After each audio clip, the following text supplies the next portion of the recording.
and welcome to the Moonshine Jesus Show. We're glad that you have joined us today. Today, we'll be talking about season 2 of Gen V, the first 4 episodes, 1 through 4. And I'm joined, of course, by my good buddy Caleb. How are you doing today, Caleb? I'm great, Mark. Ready to dive into Gen V. It's going to be fun.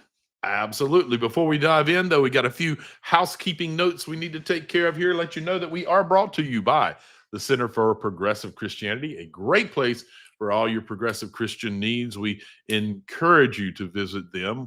We are also sponsored by the Progressive Christian Alliance, a diverse, inclusive community reclaiming faith through justice, compassion, and a radical welcome, as well as the Christian left, where following Jesus means standing up for the poor, the oppressed, and the truth, no matter how unpopular it gets. Caleb, I do think we also should probably let them know that there will be spoilers ahead. Yes? Absolutely. Yes, if they haven't seen it, we're going to spoil it for you. It would be time to hit that pause button, go catch the first 4 episodes, and then come back. It's worth it. They're good episodes, so feel free to put this on pause and come back and join us for the discussion after you've caught them if you don't want spoilers. If you don't mind spoilers, just jump on in with us because we're going to have a lot of fun. And speaking of having fun, we should have some adult beverages to keep the fun going. I'm curious, what themed adult beverage did you come up with for the show today? So, Mark, I was thinking about our second year at God U and what it's like to be a second-year student at college. You know, maybe the first year you've had a lot of beer, you know, stuff that was easily accessible. And the second year, you're looking to class it up just a little bit, you know, not too much. You're still a second-year college. Absolutely. So I thought about that, and I thought a Jack and Coke. That's what I'm going to have, a Jack and Coke. So that's what I've got in celebration of the second year, a Jack and Coke. What are you drinking? Well, I just Googled cocktail Gen V, and one of the first one that came up, it said Gen V, and it supposedly looks a little bit like Compound V, what gives them their superhero, their powers. I put it in the glass that I have closest to a beaker of some sort. You can see it's kind of colored like Gen V. It's nothing more than orange juice, blue curacao, and some vodka. But they called it the Gen V, and it does sort of look, it's not quite as clear as the Compound, but hey, it's a decent shot at trying it anyway. So maybe it'll give you some superpowers. Yeah, that's what I'm hoping for. Yeah. By the end of the show, maybe we'll find out. I just hope it doesn't work out the way that it did in the first episode when all of those scientists took their first batch of it and their superhero powers blew them to pieces and set them on fire. So we'll have to wait till the end of the episode and see. So we'll take a quick drop. We'll come back on the other side and geek out about this show just a bit. Cheers, sir. Cheers. Moonshine Jesus, Moonshine Jesus, Moonshine Jesus, Moonshine Jesus, won't you shine a light?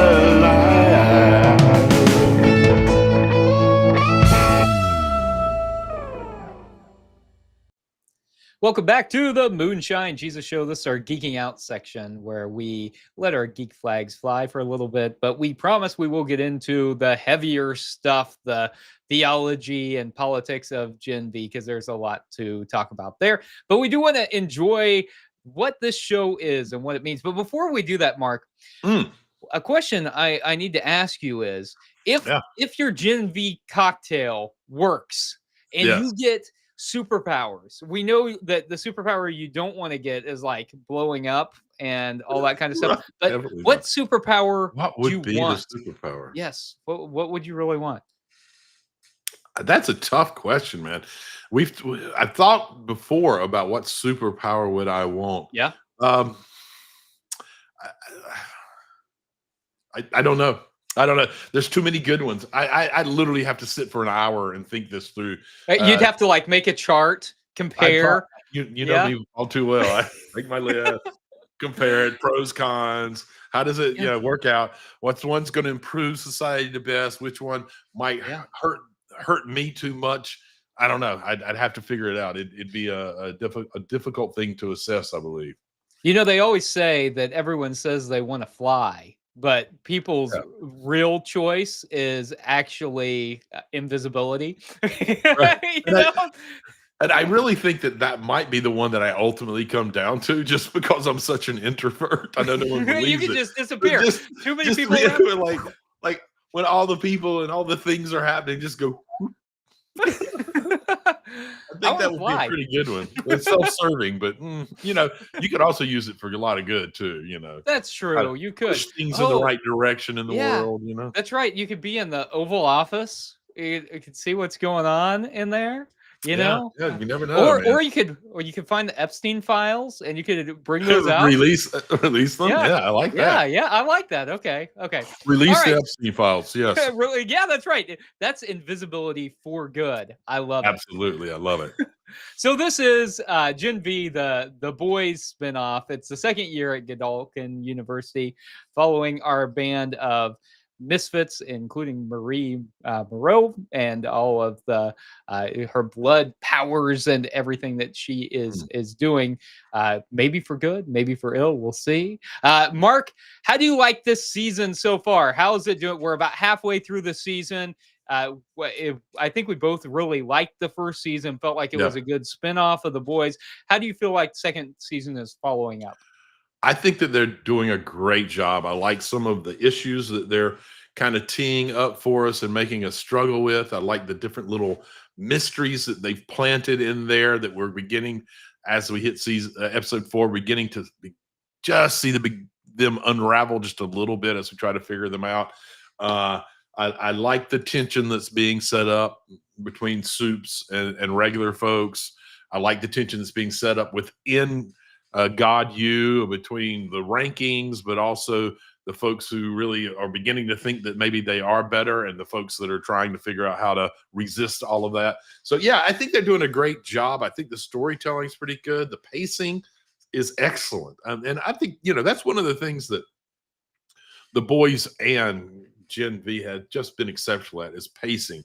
Too frequently we talk about things that are too slow or just fly through something and without really explaining it. And they seem to have found that sweet spot over and over again. And it really helps you stay engaged. What do you think about it? Yeah, I mean, it's really entertaining. And I love that they tell the stories of kind of odd characters, and I think that makes it interesting. You don't quite know what they're going to do, and so it's good writing. I think that's fun, and so you never quite know what's going to happen in an episode. And how often do we come on here, Mark, and be like, well, you know, by episode 2 it was pretty clear they're going to do this or whatever.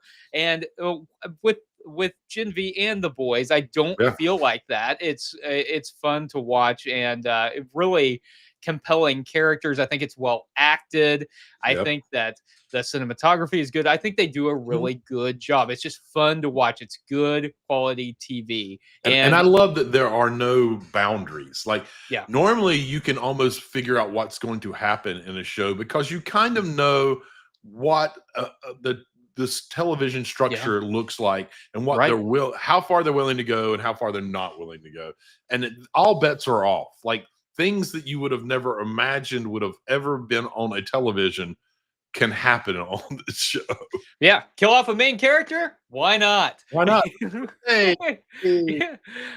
Superpowers you would think are off limits? Not at all. Not here. Too disgusting? Nah. No. No such thing. No such thing. No such thing. Someone's perspective going to be completely puppets? Why not?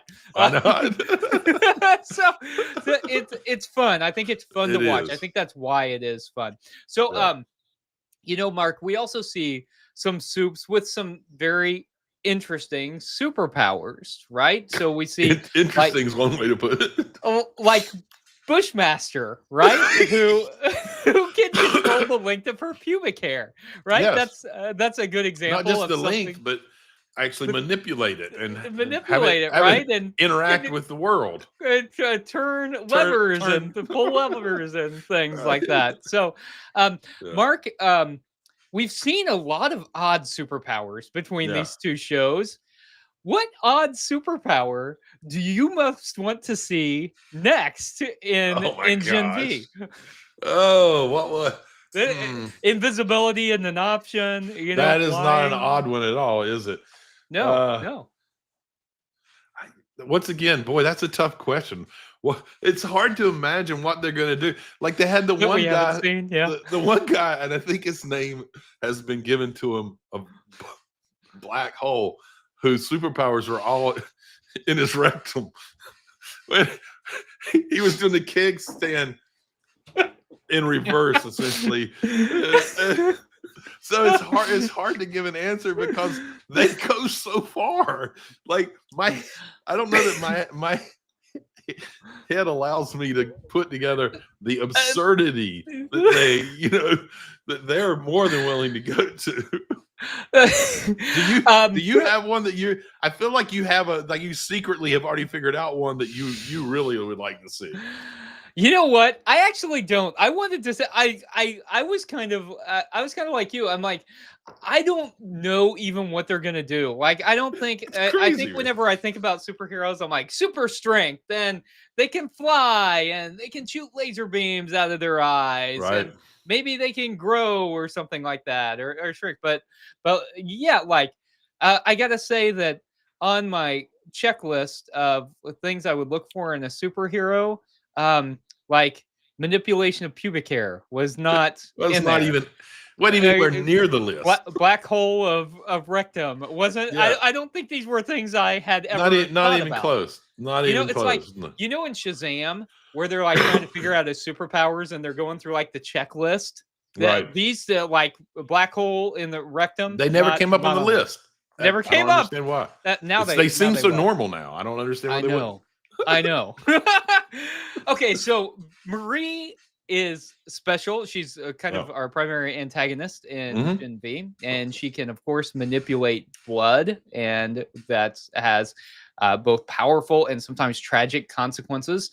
And Cypher, who's the new dean of students at God U, says that if she trains correctly, can be more powerful than Homelander. And we also discover that he was present at her birth, that he's been involved in some ways in some of the things that have happened in her life.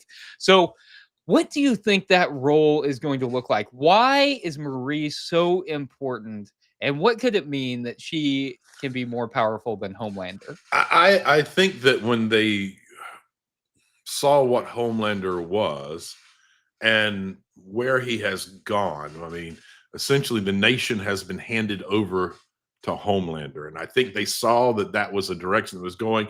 He is out of their control now. And I think that they saw that coming and tried to design a soup that could overcome him.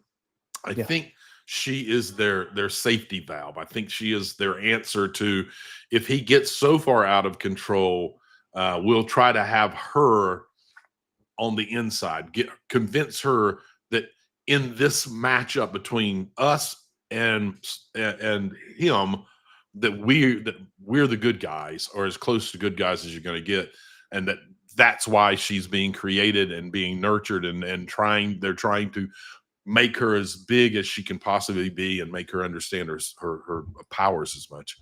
That's my guess. What's going on there? You think Vought's doing a good job of showing themselves to her as the good guys? No, not at all. Obviously, she is not buying into it. I do think in the storyline, something is going to happen, and we're going to at least very briefly see her intentionally siding with them for one reason or the other. Maybe it is going to be as simple as what I just said, that she's going to see we've got two bad guys, but they are the most powerful, and that Vought is the side that is going to be the best side to line up with, because it's not going to hurt as bad. That's it seems like that's it. Yeah, you know, she is so powerful, and I think one of the things in Cypher kind of training her to manipulate blood bags and human Right. blood bags, right, is Yeah. that really she could destroy Homelander from Yeah. afar. Yeah.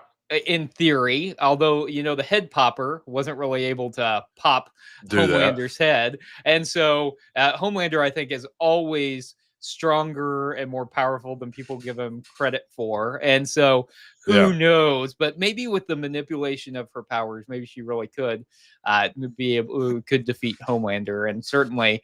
Man, you know, whenever somebody gets out of control, you want a way for that person to be under control before they destroy everything. Everything.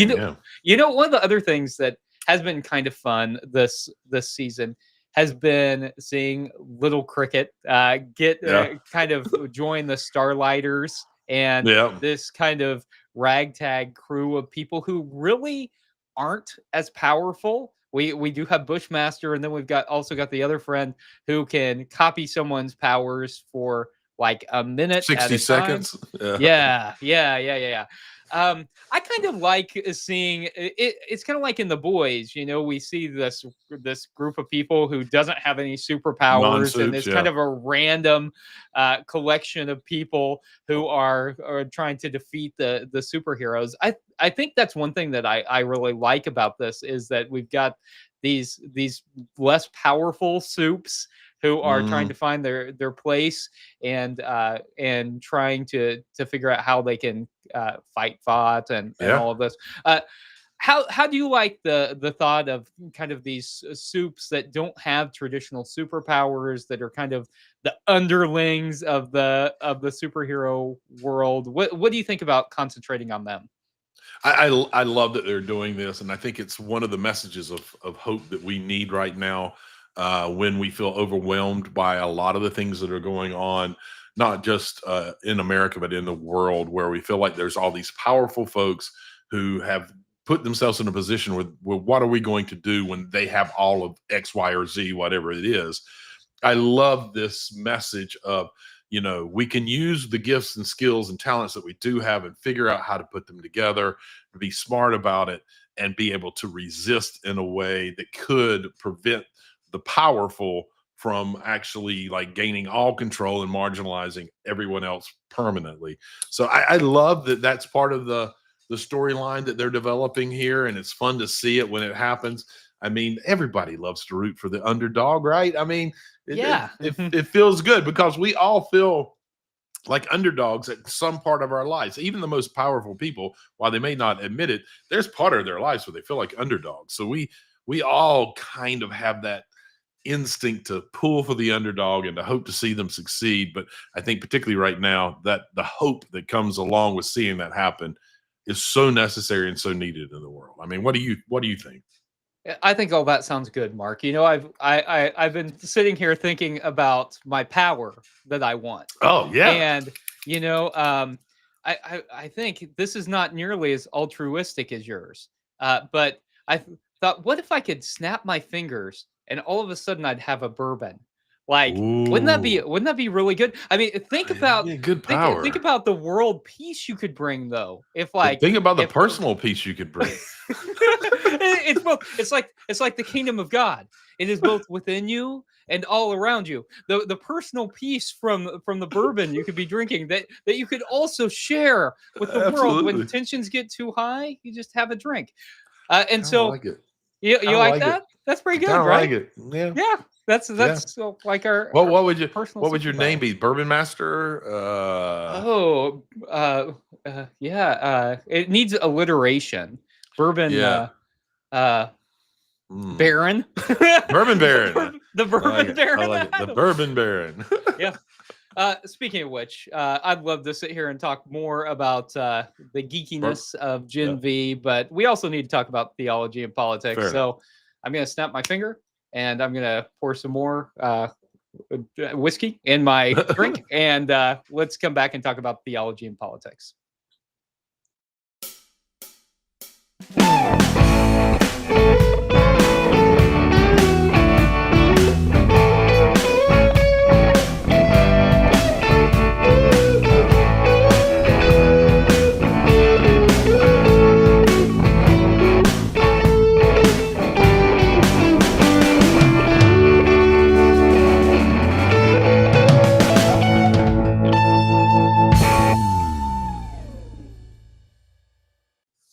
Welcome back. And thank you for joining us with our Theo Politico segment.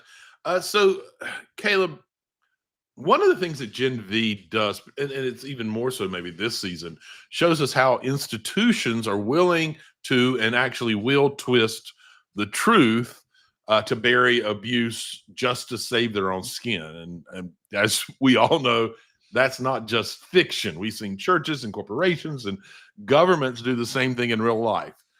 When we put the survival of an institution ahead of the people that it's supposed to serve, I'd say we've got a real problem. So the ultimate question, I think, is how do we push back against that kind of thing?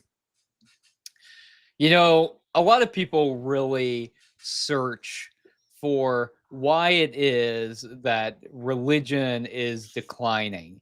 You know, like why fewer people are interested in organized religion and all that. Mike, this and people will come up with all kinds of thoughts Right. about this, all kinds of strategies. Like, well, it's because younger generations aren't having as many kids, and you know that like there's you don't have a good enough programming or whatever, and it's a lot simpler than that. Yeah. It's that churches have been inauthentic places. Perfect. Churches Yeah. have said that they value one thing and then they do the complete opposite. Instead of following Jesus, they just serve themselves. That's why, Mark, I love your phrase about reading the Jesus-y parts of the Bible, right? Right. Got to get to reading the Jesus-y parts. That's right. Yeah, like Yeah, that's churches pretty need to be simple, right? reading the Jesus-y parts, and you know, if you're covering misconduct, like we've seen churches do, or if you're talking about serving those who are poor and then you don't do any of that, you just accumulate wealth for yourself, Yeah. or you talk about following this Middle Eastern Palestinian Jew who is giving out free health care and who is standing on behalf of the margin, those on the margins, while breaking down gender barriers, while supporting like white Christian nationalism in the U.S.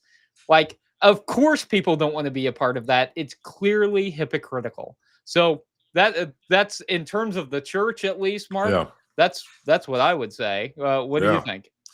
Well, you know, I think the whole thing basically tells us that we've turned institutions into idols, where we kind of value their survival over the survival and the value and the worth of actual people.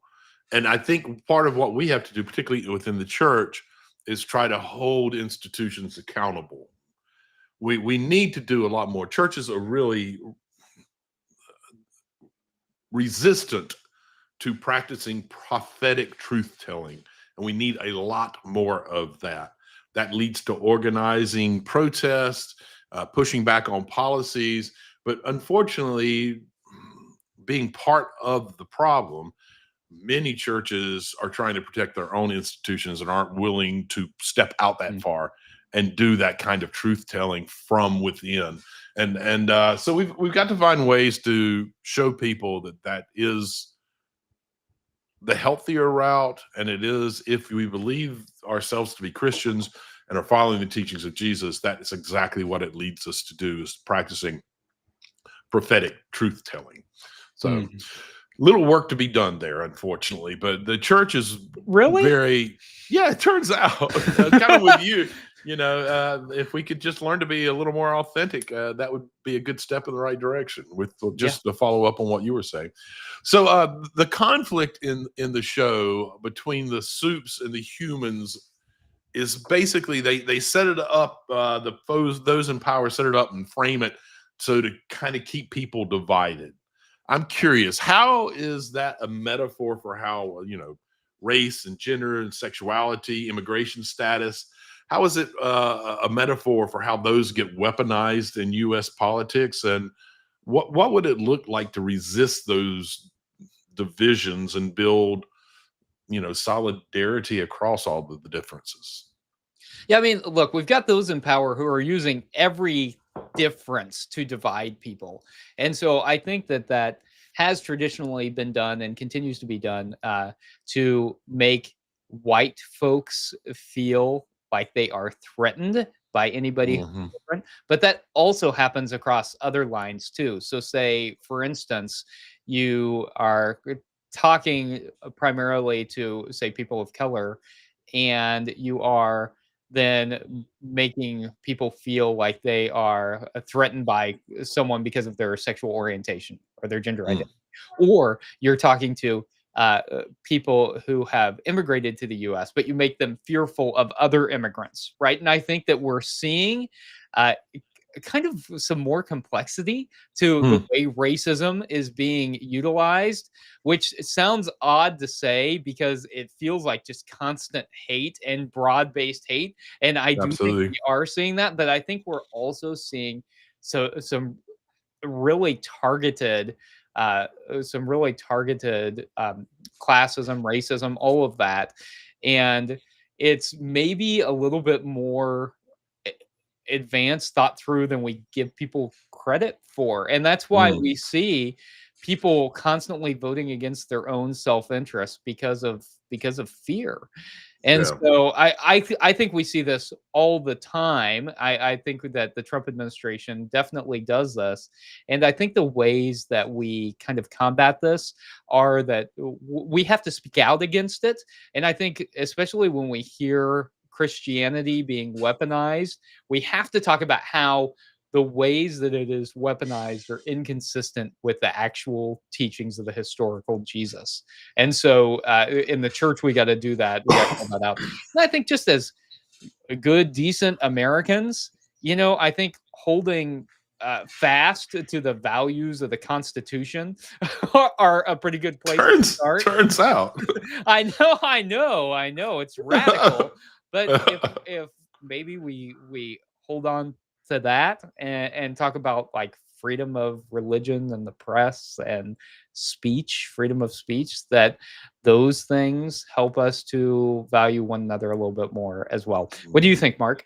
No, I completely agree with you. I just simply add that one of the things that lets that division that allows for injustice to happen is this false story that keeps getting presented of they are against you, Mm. and people buying into it. And so, one of the ways that we can best show that that is not true is by visibly doing acts of solidarity across the differences out there. Um, Last weekend here in the town that I'm in, and then my wife and I took a weekend trip up to the mountains. And in both cities we were in, Pride Festival was there. One of the things that I noticed has really increased at Pride festivals is the presence of churches having booths there, just showing Mhm. support, not trying to win anybody over, just saying, hey, we're here with you. And it's that kind of visible solidarity. And that's just one example. It comes immediately to mind because I've experienced it recently. I think we got to do a lot more of that in society so that when they pitch these stories of, hey, they're against you, that trying to divide us, those spaces that allow for injustice, I think we've got to do a better job of visibly showing that. So when they pitch that story, we go, oh, that's not true. I know it's not true because I would just Mm. experienced it. So we got a little work to do there for sure. Definitely. Yeah. Move on with Cypher. We haven't talked Yeah. much about Cypher in this segment yet. And he literally manipulates people's bodies and ultimately, because of it, their choices, correct? Yes. So how does that echo in issues like reproductive rights, issues like surveillance, mass incarceration in America? What should faith communities be doing to defend the idea of consent and the personal agency and as sacred values?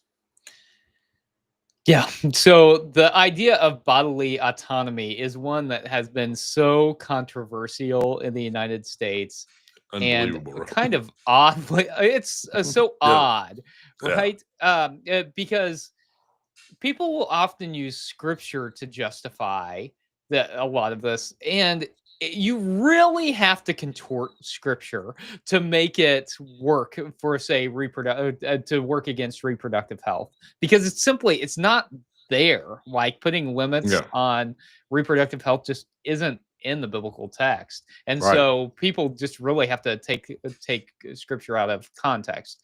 Same with like incarceration, right? That we know we have a racism problem in our criminal justice Massive. system, or else we wouldn't have such a disproportionate percentage of Mhm. the Black and brown population in prisons, and Absolutely. we wouldn't see for-profit prisons packed to the brim. And so people who use scripture then to justify that also have to really contort this. For Jesus, who said, "I was in prison and you visited me," to Right. all of a sudden be in favor of the prison industrial complex is just insane. Right. And so Absolutely.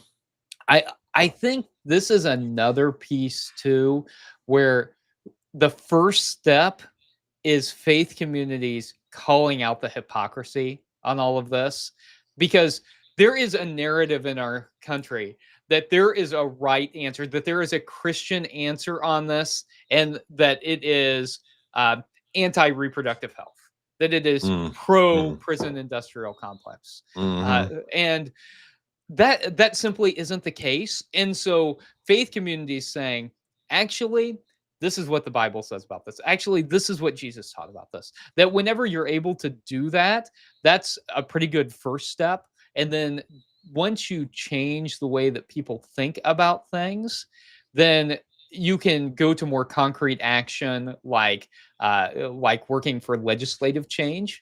But I am constantly kind of surprised, Mark, because sometimes I'll think, like in a congregation or whatever, I'll Yeah. think like, okay, what I'm saying about this doesn't really matter. Like people have their opinions about it, and I'm talking, and they just they Mhm. disagree with me. They disagree with me. They're not going to change their mind. But I think pastors actually have a really important opportunity, that Mhm. there actually is a relationship there. And we talk so often, Mark, about how the way people's minds are changed are through relationship. And there actually is a relationship between the pastor and the congregation. Like the Mhm. people who are there care what pastors think. And so if Sure. pastors are willing to push the bounds on what they think it's okay to talk about, and talk about what the Bible really says, Yeah. you really can change people's hearts and minds. And I have seen people that I'm like, they're never going to change their mind. I have seen them like a year later come back and think about things differently. And so I think about like the Israel-Palestine conflict, for instance, Yeah. that through sermons on the injustice, the murder, the genocide of the Palestinian people, I have seen people change their minds about that.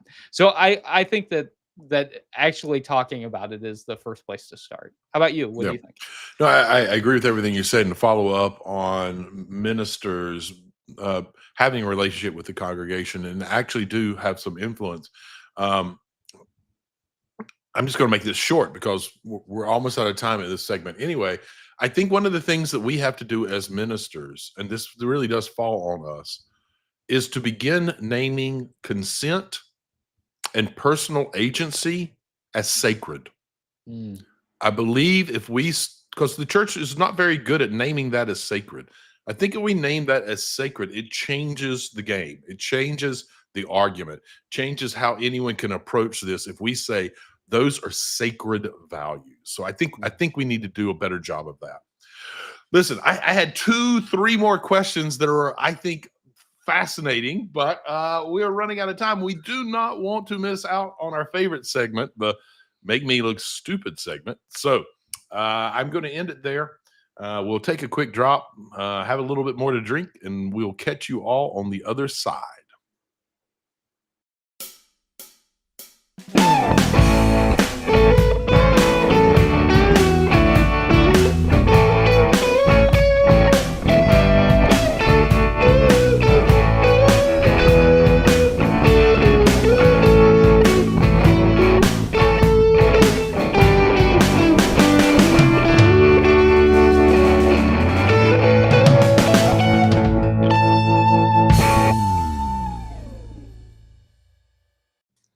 Welcome back to the Moonshine Jesus Show. We're entering our final segment, the Make Me Look Stupid segment, where we ask our co-host a question and try to make them look stupid. So it may be something that has stumped us, something we think might stump them, or we might ask a question about the future to see if they'll be stumped later on. And that's the direction I want to go today, Mark. Oh, the future. The future.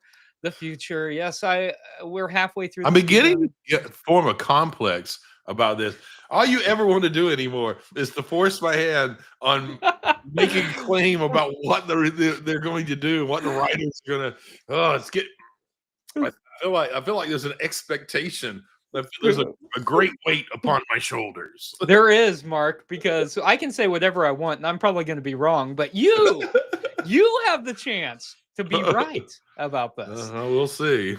We'll see. Okay, so I want to know, Mark, as we've said last season, we lost some main characters. Yep. I want to know, do you think any of our main characters are going to die by the end of this season? And if so, I want to know who.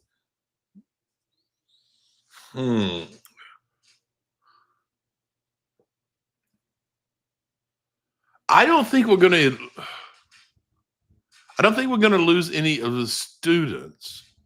I do think there's a pretty good chance we're going to get a mirroring of season 1, and we're going to lose polarity. Mm-hmm. I think we've seen him being introduced as a new professor. I think he's going to become very important in the resistance movement. And I think he's going to make a sacrifice to help the movement, and that we will lose him. If I had to pick anyone this year, right, and I think that the other characters, the main characters at least, are too intricate in the storyline as it stands at this moment, that dropping them would be a disservice to moving it forward. But polarity, the way they brought him in, the fact that he's not intricate yet, he could be this instigator who encourages, then defends. We lose him, and he becomes this inspiration along, obviously, with his son to the movement. So that'd be my guess. What do you think? This is the part you always forget about, that you have to make a prediction too if you ask the question. I know. I thought about it this time though, and Okay, good. Which is out of character for me, but I did A little bit. and I think that Kate is really kind of an interesting character. We've seen her almost die at the beginning of this season, and she has already lost a hand. She's lost her powers and her head. I think that it's possible that she could have to make a decision about kind of whose side she's on, who she's going to be for, and then ultimately that she could end up gone. And I don't know that she's so essential that the show couldn't continue on without her. So if somebody was going to go on the student side, I think it could be Kate. Interesting. I think that's a real possibility. Yeah. Okay. Yeah. We'll see. All right. Here's my question for you. What exactly are Cypher's powers, and how does he have powers if he doesn't have compound V in his blood? So I don't know if we 100% for sure know that Marie can actually detect compound I think we V. do. I think we do. I mean, she says I think she they can. established that. You think she can? I don't know. I think compound V is. I think there are different forms of it, and we're not quite sure. I think Okay. that Maybe. there could be. I think there could be some kind of compound V that she, even though she's tied into the blood, that she may not know about. So I think he was one of the early tests of the scientists, and I think he has a different form of the compound in his blood, and so she may not be able to detect it. So I think he took something, some kind of form of compound V, and she can't detect it. And that's how he has his power. Now, what his powers actually are, I think we've only seen a portion of them. And so being able to control people, I mean, without even breaking a sweat, right, from afar, I think he's more powerful than we know. And so I think we'll see more to that than just being able to control. All right. people. Yeah.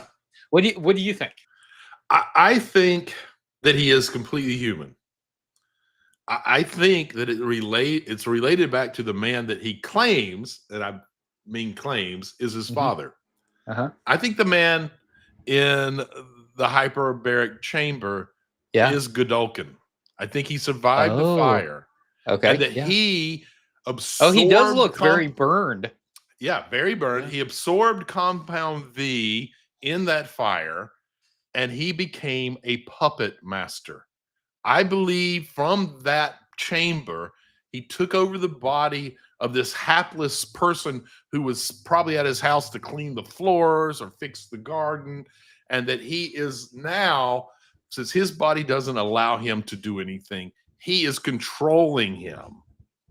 And he is still running God you as Godolkin. That's why it's so important for him to continue these processes and everything. And it's why he was able to control when they were fighting, take control of the body, is that it's not just I only can control one person. He can actually control any person that he decides he needs to and manipulate how they act and interact with the world.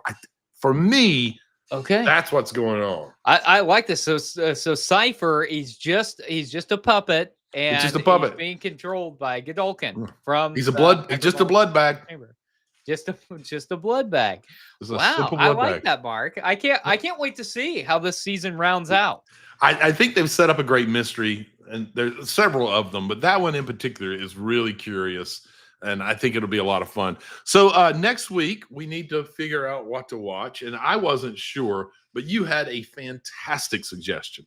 What were you thinking for next week? Yes, so Wednesday season 2 is finally out. It's been 2 years almost since the first season. Yeah, and then we had a several week break in mid-season as well. Yeah, and so I waited so I could watch it all at one time because I can't stand to You have no to wait in the patience. middle of something. So yeah, that's right. I just don't have the patience for that. I have the patience to wait to watch, but not the patience to stop in the middle. So so I'm gonna binge it all. I've started it and can't wait to watch that. But I think that would be fun. This first season was really good. You into that, Mark? Completely. I've seen all of season 2. I absolutely loved it. I am happy with having an excuse to watch it again because it's been very, very good. So I cannot wait to discuss it with you, though. That'll be a lot of fun. That does sound like a lot of fun. And then, Mark, in 2 weeks, I think we're going to be done with this season of Peacemaker. So it's so good. It's so good. So good. I mean, and James Gunn tricked a lot of people this season on that. Yeah, he's done. It's been great. He's really he said straight up that this is his favorite thing that he does. He loves doing Peacemaker, and it shows. It's so good. Yeah. It's really good. So Wednesday and then Peacemaker. I mean, that gets us. And that's fair warning because that's a lot of episodes. So everybody, you're getting fair warning. There's a lot of episodes to catch, but you know what the next 2 weeks are going to look like. So take your time, find them, watch them through Wednesday first, and then move on to Peacemaker immediately because you want to get through all of those. But it'll be a lot. I promise you, in both of these, this discussion is going to be a blast for sure. You know, Mark, and I feel really proud of us for thinking 2 weeks out because we didn't tell anyone this, but last week we were in the middle of the Make Me Look Stupid segment, and we were also texting back and forth saying, "Oh yeah, wait, what are we going to talk about?" We forgot to figure out what we're going to watch next week. but Thanks to Caleb, though.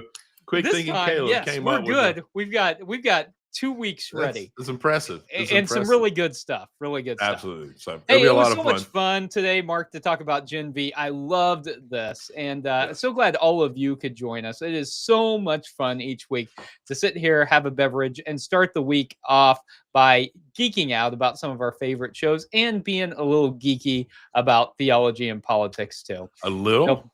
Okay. You gotta be pretty geeky to really geek out with us, Mark. Absolutely. Right? Because we are pretty geeky about all that stuff. True. And it's so much fun.